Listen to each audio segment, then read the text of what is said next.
Kuwait ఎయిర్పోర్ట్పై Iran drone దాడి. Kuwait అంతర్జాతీయ విమానాశ్రయంపై Iran drone దాడికి తెగబడింది.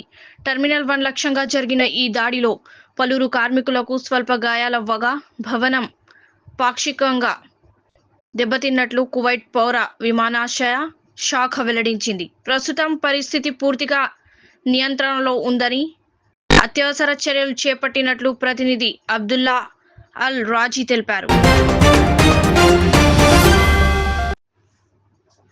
T20 నుంచి పాకిస్తాన్ అవుట్. T20 నుంచి పాక్ అఫీషియల్గా ఎలిమినేట్ అయింది. సెమీస్ చేరాలంటే శ్రీలంకను 147 పరుగులకు కట్టడి చేయాల్సి ఉండగా పాక్ ఆ పని చేయలేకపోయింది. దీంతో గ్రూప్ 2 నుంచి ఇంగ్లాండ్తో పాటు న్యూజిలాండ్ సెమీస్ చేరింది. పాక్ ఆట తీరుతో ఆ దేశ అభిమానుల తీవ్ర నిరాశలో మునిగిపోయారు. కూకట్పల్లి అశోక్ వన్ మాల్ కుళ్లిపోయిన KFC చికెన్. హైదరాబాద్లోని కూకట్పల్లి అశోక్ వన్ మాల్లో ఉన్న KFCలో దారుణం వెలుగు చూసింది.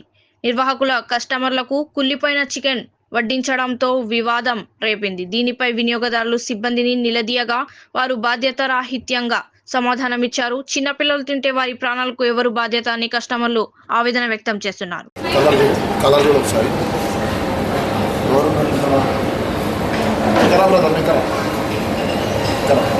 స్మెల్ చూడండి, పర్లేదు, అట్లేదు. ఒక రోజులో 20, 25, 30 ప్లేట్లు మేనేజర్ లేడా? లేదు, అసలు రావట్లేదు. ఆ డస్ట్బిన్లో ఇది ఈరోజు మార్నింగ్ నుంచి ఇంతగానం వేస్టేజ్, జనాలు తినకుండా పాడేసి.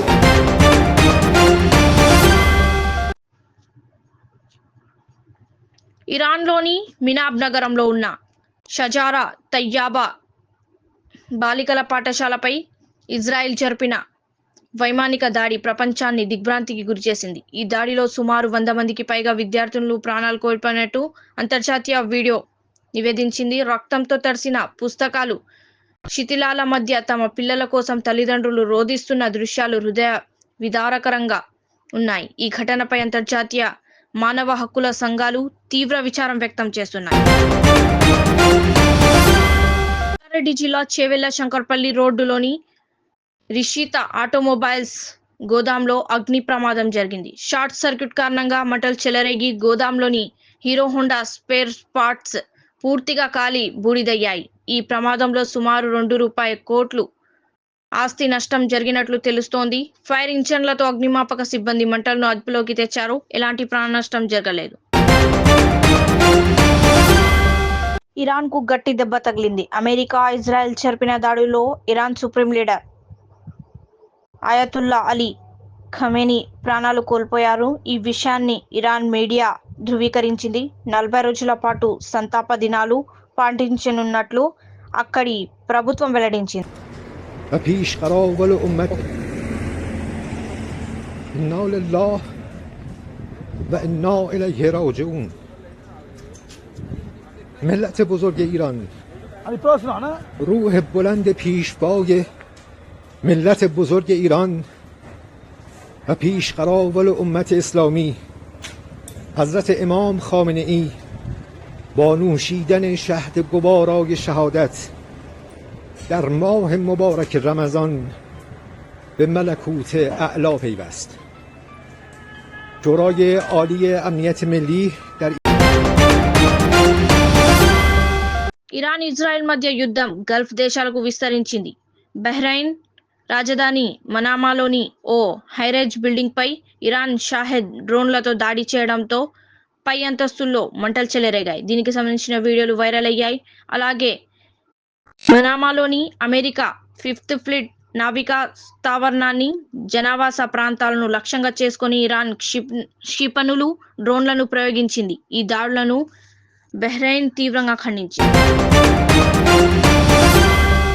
ఇజ్రాయెల్ దాడులకు ప్రతిచర్యగా ఇరాన్ ప్రతీకార దాడులు తీవ్రం చేసింది. ఇజ్రాయెల్ ఆర్థిక రాజధాని టెల్ అవీవ్ లక్ష్యంగా ఇరాన్ బాలిస్టిక్ క్షిపణులను ప్రయోగించింది.